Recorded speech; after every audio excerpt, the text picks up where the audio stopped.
뭐 삼성회의 다 설명할 수는 없고, 백범 선생이 이제 이렇다 38선을 베고 쓰러질지언정 단독 정부 수립에는 협력하지 않겠다, 그렇게 말씀하시다가 진짜 38선을 베고 쓰러지셨죠. 이게 이제 저 48년 그 단독 정부 수립 때는 총선거인데 이렇게 기관총 걸어놓고 합니다. 그 선거 치를 때 기관총 걸어놓고 이제 여기 이 사진도 재밌는 사진이죠. 이 여자분 어때요? 딱 봐도 인텔리죠? 아마 90% 일에 나온 여자였을 거예요. 일에 나온 여자. 근데 이 뒤에 요 선거 벽보가 붙었는데 이게 조금 벽보 크게 해서 보이면 잘 보이는데 어때요? 작대기를 그려놨어요. 왜 숫자를 안 썼을까요? 네. 아라비아 숫자는 국민학교 다녀야 배우는 거예요. 그 당시에 문명이 80%니까. 자, 근데 문명이 80%인 나라에서 보통 평등 직접 비밀 선거를 해요. 자유선거를 해요. 그리고 여성도 투표를 해요. 여자가 투표를 한다. 지금이야 너무나 당연한 얘기지만 사우디는 몇 년 전에 시작했죠. 우리가 48년도에 했는데 이거 굉장히 빠른 겁니다. 전 세계 민주주의의 어떤 선봉인 프랑스가 44년인가 5년부터 했죠. 유럽의 민주주의 선진국이라는 스위스는 우리보다 무려 24년 뒤인 72년도 했어요. 왜 이런 차이가 있었냐. 자, 문명이 80%인 나라에서 이런 선거 불가능했을 텐데 여성한테도 참정권을 다 줘버렸습니다. 그 이유는 뭐냐면은 저는 이렇게 생각해요. 미국이 우리나라 사람들이 진짜 원하는 정치체제, 정치제도를 좀 미국의 입장에 맞게 틀어버리면서 대신 신상을 선물로 준 거예요. 그러니까 저거는 시골에서 농사 짓는 아주머니들한테 프라다나 샤넬 명품 백 같은 거를 좀 뭐 그런 거라고는 할 수가 있을까요? 우리가 분단이 고착화되는 과정이 이렇게 참 기가 막힙니다. 우리 분단됐죠? 45년 8월 달에. 그런데 우리 분단시켜놓고 넉 달 지난 다음에 미국하고 소련이 처음 얼굴 맞대고 한반도 어떻게 할까 생각한 거예요. 그게 이제 아까 넘어갔습니다만 모스크바 3상회의 결정을 해서 신탁 통치를 한다. 그렇게 얘기했지만 사실 신탁 통치가 는 과정인 거고 목표는 조선 임시정부 수립이었죠. 그거 빼놓고 이제 신탁 통치 한다고 하니까 그 과정에서 이제 하여튼 우여곡절이 많았고 신탁 통치 반대다 찬성이다 논란이 벌어졌는데 이게 이제 냉전이 심화되는 거거든요. 이때는 냉전이 아직 시작이 안 됐어요. 이건 냉전 막 시작할 때예요. 그러니까 이때만 해도 미국과 소련이 협력이 됐어요. 근데 이건 냉전이 이제 해방되고 한 9개월 지나니까 한참 진행이 됐죠. 모스크바 삼상회의하고 엎치락뒤 시작했고 5달 만에 미소 점령군 사령관이 만났는데 대화가 제대로 됐을까요? 대화 제대로 안 됐습니다. 그랬더니 또 만나서 하고 헤어졌어요. 언제 만났어요? 1년 뒤에 만났어요. 냉전은 훨씬 더 심화됐죠. 이때도 얘기가 안 됐는데 이때 얘기 됐을까요? 안 됐어요. 그런데 어떻게 됐어요? 한국문제위원회로 보냈어요. 그래서 6개월 뒤에 총선한 거예요. 총선하고 3개월 뒤에 대한민국 정부 수립되고 남쪽에 단독 정부 수립되니까 북쪽에서도 기다렸다는 듯이 정부 수립하고 그리고 20개월 후에 전쟁 터지는 거예요. 이게 해방 5년이라는 게 이렇게 흘러가 버렸어요. 근데 이제 대한민국 정부가 수립이 됐는데 아까 제가 친일파들이 잡았다라고 얘기했지만 그거는 나중에 결과적이고 48년 8월에 처음 대한민국 정부가 수립될 때만 해도 이런 분들이 있어요. 이승만은 초대 대통령이고 부통령, 국회의장, 국무총리, 무임소 장관이 다 독립운동에서 아주 뚜렷한 발자취를 남긴 분들입니다. 그러니까 그 친일파들이 밑에 있긴 했지만 그래도 위에는 나름 신경을 썼던 거죠. 그런데 어떻게 돼요? 이게 다 돌무기 돼버리죠. 그리고 처음에 재헌헌법을 만들었을 때는 재헌헌법 좋아요. 3.1운동으로 대한민국을 건립했어요. 대한민국은 뭘로 건립했어요? 3.1운동인 거예요. 그 다음에 48년은 뭐예요? 재건한다는 거예요, 재건. 그러니까 이 헌법, 재헌헌법만 제대로 읽으면 건국절 얘기가 나올 수가 없죠. 대한민국은 언제 건립했어요? 3.1운동으로 건립했고. 이건 재건하는 건데. 그래서 이 뉴라이트들이 맨날 대한민국의 국가정체성 어쩌고저쩌고 떠들지만 대한민국의 국가정체성을 담보하는 문건인 재헌헌법을 읽어보질 않았어요. 근데 여러분 지금까지 살아오면서 시험 수탁해보셨죠? 지금까지 본 숱한 시험에 재헌헌법 내용 물어본 적 있어요? 아마 한 번도 없을 거예요. 대한민국의 국가정체성을 담보하는 문건인 재헌헌법을 왜 시험에서는 안 물어봤을까요? 지금 재헌헌법 내용을 읽어보시면 아실 거예요. 왜냐? 재헌헌법이 너무 빨개요. 얼마나 빨가냐? 종북 좌빨들이 모여서 만들었다면 통합진보당 강령보다 더 빨개요. 재헌헌법은 누가 만들었을까요? 좌파가 만들었나요? 아니요. 좌파 참여 안 했어요. 중간파는 패권따른 남북협상같이 참여 안 했어요. 그럼 재헌헌법 누가 만들었겠어요? 우파들만 모여서 만들었습니다. 우파들만 모여서 만든 재헌헌법이 어떻게 통합진보당 강령보다 빨갈까요? 얼마나 빨간지 먼저 그거부터 살펴봅시다. 18조. 노동 3권 지금도 있긴 있어요. 안 지켜져서 그렇지. 근로자의 단결권 어디서 개무시 됩니까? 전교조. 아니 조합원의 자격을 노동조합이 알아서 이익단체이기 때문에 쓸데없는 사람 받아들일 리가 없잖아요. 그런데 그 해고된 사람 그 선생님들 몇 분 그 조합원 7, 8만 되는데 9분 포함시켰다고 노조 아님. 그거 보이고 있는 거죠. 단결권 무시돼요. 단체 행동의 자유는 어때요? 파업했다 하면 성배 가압류 걸려서 뭐 사실상 우리나라는 민법이 그 손해배상 그게 헌법보다 위에 있어요. 근데 재헌헌법은 노동 3권이 아니에요. 노동 4권이에요. 3권만 갖고는 노동자가 자본가하고 맞서기가 어려울 수 있다 해서 노동자에게 하나를 더 줬어요. 이익분배 균점권. 말이 좀 어렵지만 내용은 간단해요. 회사의 이익이 발생하면 노동자가 논아먹을 권리가 있다는 거예요. 84조. 이것도 이제 그 무서운 조항인데 대한민국의 경제 질서는 모든 국민에게 상호의 기본적 수요를 충족할 수 있게 하는 사회 정의의 시작. 야, 우리나라 정의란 무엇인가 100만 부가 팔렸는데 그 하버드 대학 교수가 쓴 현학적인 책보다 나 우리 재헌헌법이 훨씬 더 마음에 들어요. 사회 정의가 뭐예요? 모든 국민에게 상호의 기본적인 수요가 충족되는 거예요. 기본을 어디로 잡느냐? 발목까지 보느냐, 정갱이로 보느냐, 무릎으로 보느냐, 허벅지로 보느냐, 허리로 보느냐는 달릴 수가 있죠. 그러나 상호의 기본적인 수요. 적어도 기본적인 수요가 충족된다는 건 뭐예요? 세모녀 사건 같은 거 없어야 한다는 거죠. 대한민국 국민으로 태어났으면 누구든지 돈 없어도 배고픈데 밥 못 먹는 일 없어야 하고 돈 없어서 아픈데 병원 못 가는 일 없어야 하고 돈 없어서 공부하고 싶은데 학교 못 가는 일 없는 그런 세상. 여러분 어떠세요? 그런 세상에서 애들 한번 키워보고 싶지 않으세요? 그런 세상이었으면 젊은이들이 헬조선 흑수저라고 자기 부모를 원망했을까요? 그런 세상이면 젊은이들 한번 과감하게 새로운 도전들 맘 놓고 해볼 수 있지 않을까요? 저게 대한민국을 처음 만들자고 한 게 저거예요. 재헌헌법이란 뭡니까? 대한민국이라는 정치 공동체를 세울 때 그걸 세우겠다고 주도한 사람들하고 국민들이 맺은 계획서 원본 아니에요. 그 계획서 원본을 안 보여주는 거예요. 농지는 농민에게 분배한다. 이게 무슨 얘기입니까? 자, 농지를 농민에게 분배하려면 땅 누가 갖고 있었어요? 지주. 그럼 지주의 땅을 어떻게 해야 돼요? 뺏어야죠. 아니, 증세 없는 복지는 가능할란가 모르겠어요. 워낙 예산 이상한 데 쓰는 게 많으니까.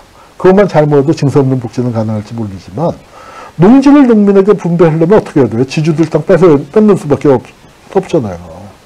그럼 저건 뭐예요? 지주의 사적 토지 소유권을 보호하고 존중해 준 겁니까? 아니면 개무시하고 땅 뺏는 겁니까? 땅 뺏자는 얘기죠. 지주들은 저 조항에 찬성했을까요? 그 당시에 조선팔도에서 땅 제일 많이 갖고 있던 지주가 인천 김성수 선생이에요. 동아일보, 고려대학, 경성방직을 갖고 있었고 지주들의 정치적 연합체인 한민당의 실질적인 지도자. 근데 김성수가 저 조항에 찬성했습니다. 왜? 땅이 너무 많아서 귀찮아서? 그랬을 리는 없죠. 김성수도 처음에는 펄쩍대면서 반대했어요.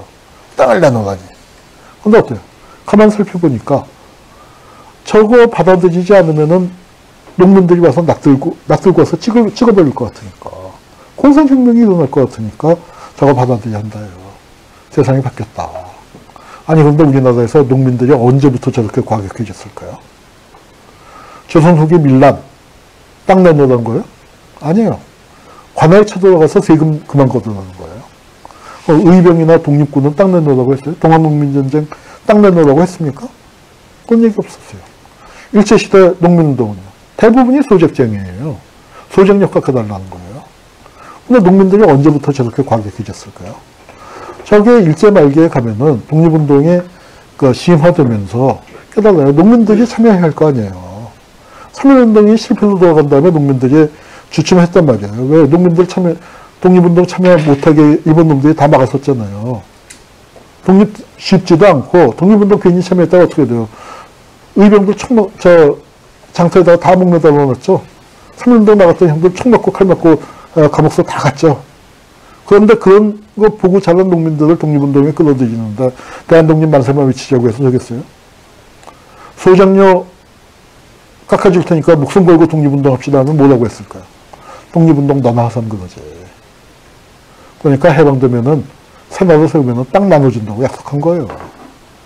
그 농민들이 그러니까 그런 얘기가 틀리잖아요. 소장료 몇 푼 깎아주는 거하고는 질적으로 다르잖아요. 저 땅 너 줄게. 죽을 때까지 갖고 있다가 죽고 나면 네 자식들한테 줘. 새로운 세계가 열린다 하는 가능성을 제시하면서 독립운동을 약속했던 겁니다. 그게 1930년대 독립운동 특징이에요. 김구, 김원봉이 저 거지 중에 단거지죠. 자기 땅 한 뼘도 없이 망명객하면서 큰 소리 뻥뻥 쳤어요. 그리고 해방이 됐습니다. 원래 남북은 하나였는데 북쪽은 어떻게 됐어요? 46년 3월 달에 농사 지을 때 농지개혁, 토지개혁을 해버렸어요.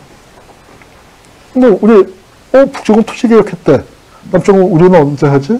기다리는데 46년 안 해, 47년 안 해, 48년도 안 해. 그러니까 농민들이 부글부글 끓어오르잖아요. 그래서 대한민국을 만들 때 저 내용이 들어가게 되는데 북한하고 차이는 뭐냐? 북한은 토지개혁인데 우리는 농지개혁이에요. 내가 어렸을 때는 북한에 비해서 토지개혁을 한 거에 비해서 농지밖에 개혁을 안 했으니까 저거는 약한 거다라고 얘기했지만 지금 돌이켜 생각해보면 저거 의미가 커요. 어쨌거나 계급으로서의 지주는 소멸해버렸죠. 그리고 저 의미를 낮춰볼 건 아니라고 생각합니다. 그리고 농지개혁이 김성수가 내놓은 타협안이에요. 일종의. 봐.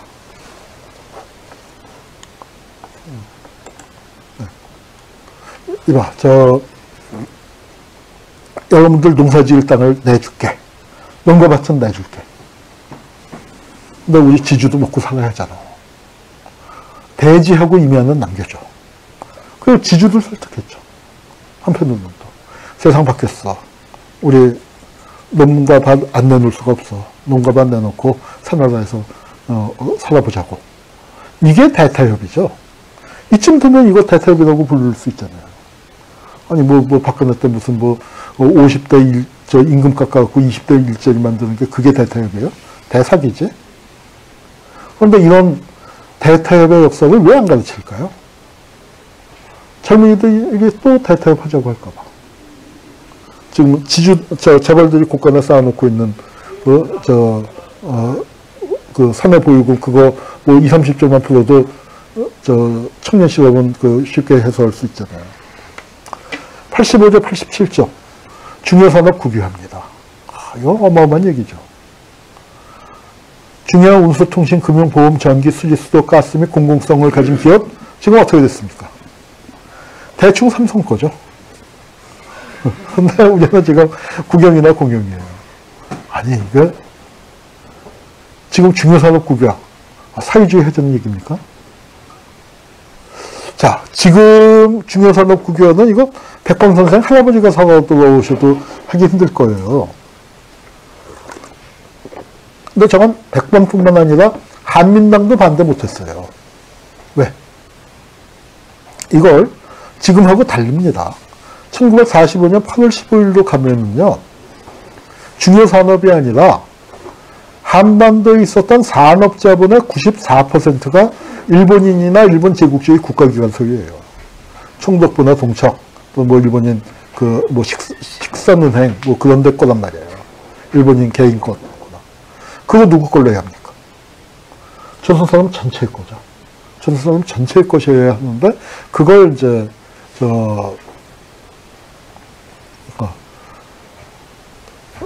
그게 바로 중요산업 국유화입니다.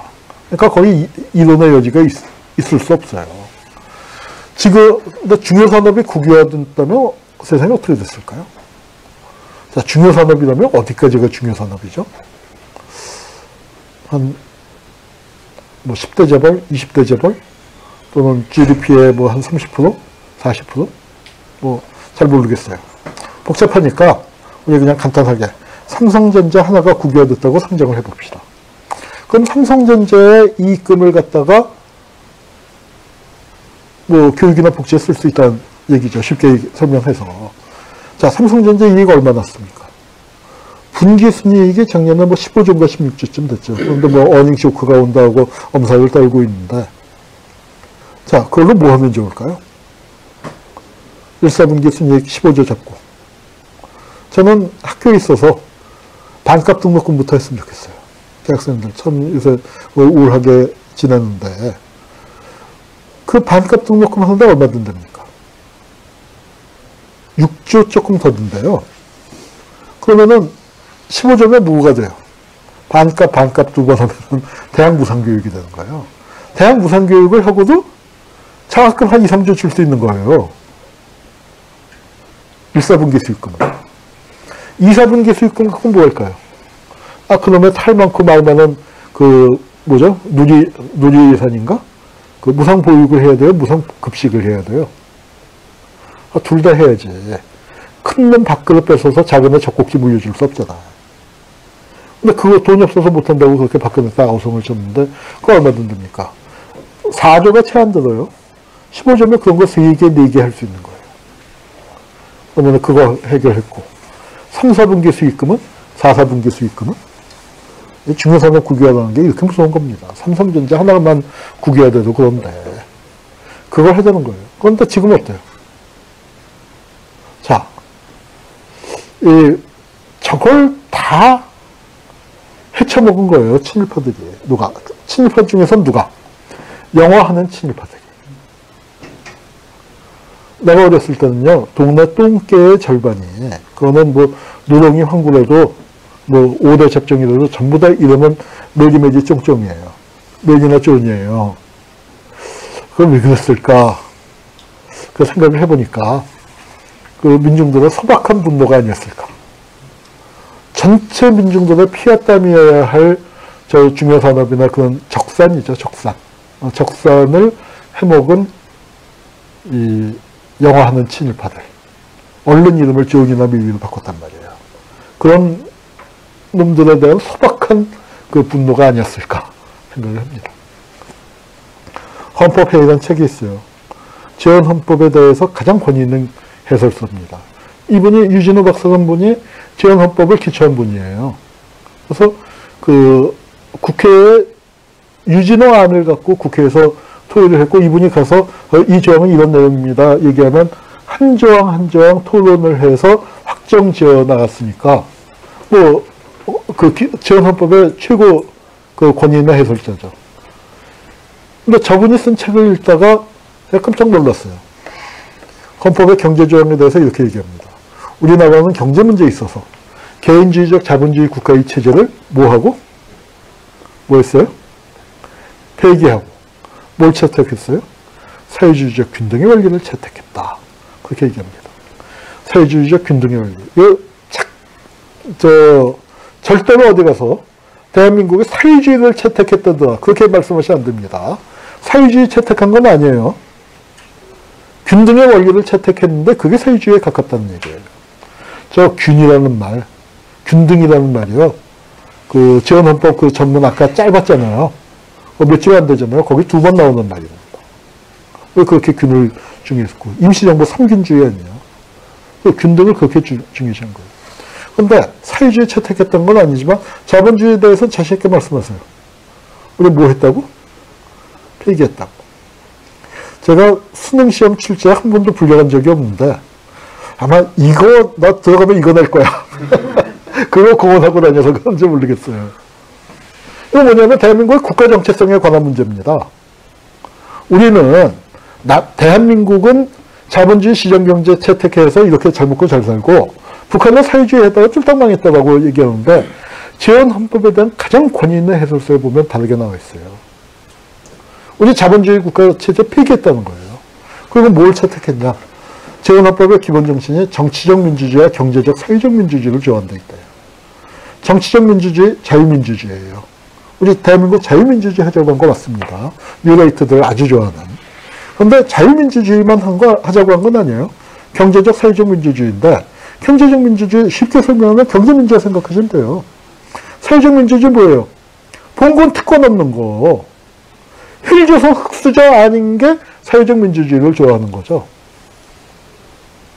지금 70년 뒤에 지금 우리의 큰 과제 아닙니까? 70년이 지난 다음에. 재헌헌법이 약속했던 게 저런 거예요. 자, 우리 근데 지금 젊은이들 살고 있는 거 어때요? 힐조선 흑수저라는 건 뭡니까? 힐조선 이런 건 막장 아니야, 막장. 젊은이들 입장에서. 예, 여러분들 막장 드라마 보십니까? 전 국민이 유컴에서 사실은 다 보고 있는, 즐겨보는 막장 드라마. 안 보긴 해도 막장 드라마 어떤 건지는 다 아시죠? 자, 수없이 많은 막장 드라마가 수백, 수천 편이 나왔을 텐데 공통점이 있어요. 클라이막스에 가면 뭐가 밝혀집니까? 예, 출생의 비밀이 밝혀집니다.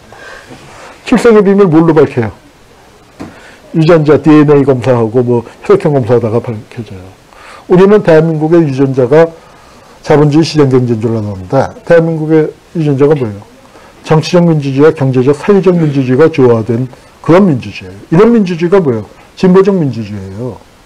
근데 진보적 민주주의가 우리 유전자예요. 근데 지금 대한민국에서 진보적 민주주의 주장하던 사람도 어디가 있어요?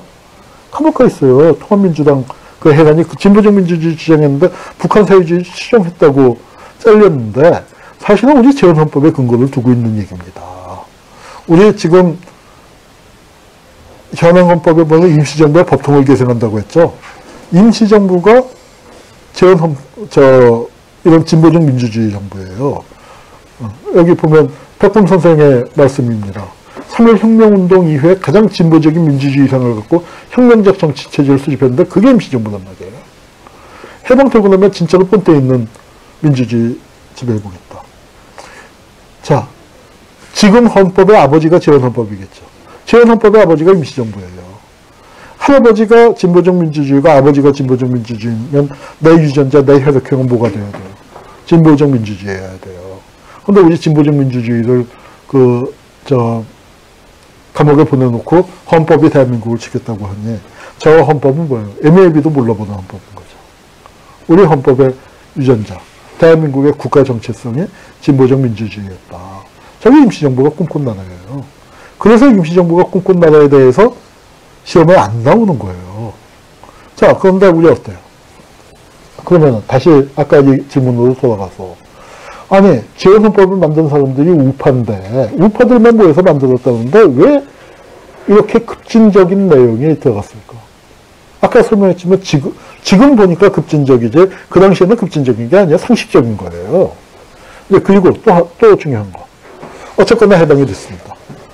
국민들은 새로운 나라에 대한 기대가 부풀어 있는데 새로운 나라를 꿈꾸던 사람들은 다 중요산업 국유화의 토지개혁이에요.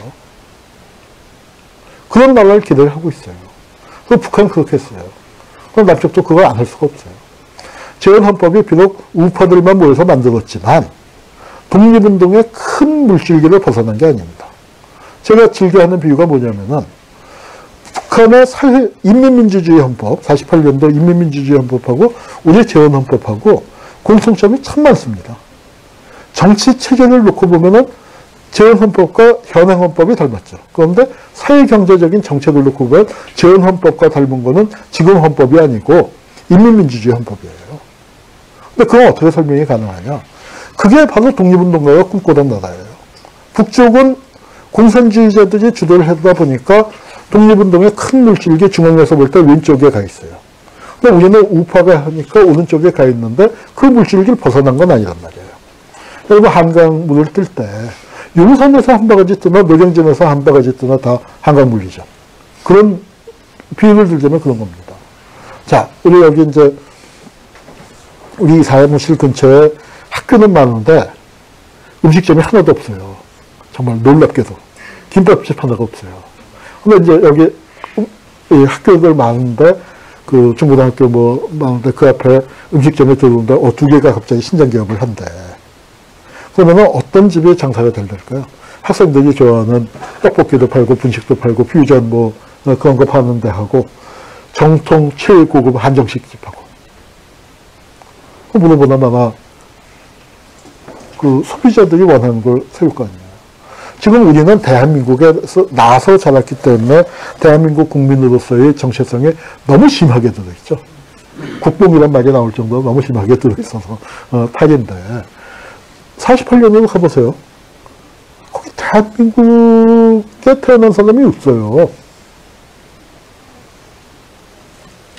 일제시대나 대한제국이나 조선시대에 태어난 사람들이에요. 그러니까 두 개의 정보가 들었어요. 그러니까 국민들 입장에서는 뭐냐면 둘 중에 어떤 게 더 좋은 정보인가 선택을 하려고 그래요. 그러니까 그런 선택을 받아야 하는데 그러면은 어떻게 했어요? 국민들의 기대치에 맞춰야죠. 새로운 정보를 세우는데 그 국민들의 기대치를 반영한 게 재헌헌법입니다. 그런데 저 재헌헌법 어떻게 됐어요? 안 지켜졌죠. 그 법은 이제 친일파들이 득세를 하면서 안 지켜지게 됐는데 친일파들이 득세하는 얘기는 아마 다음 시간에 배치를 하는 것 같고요.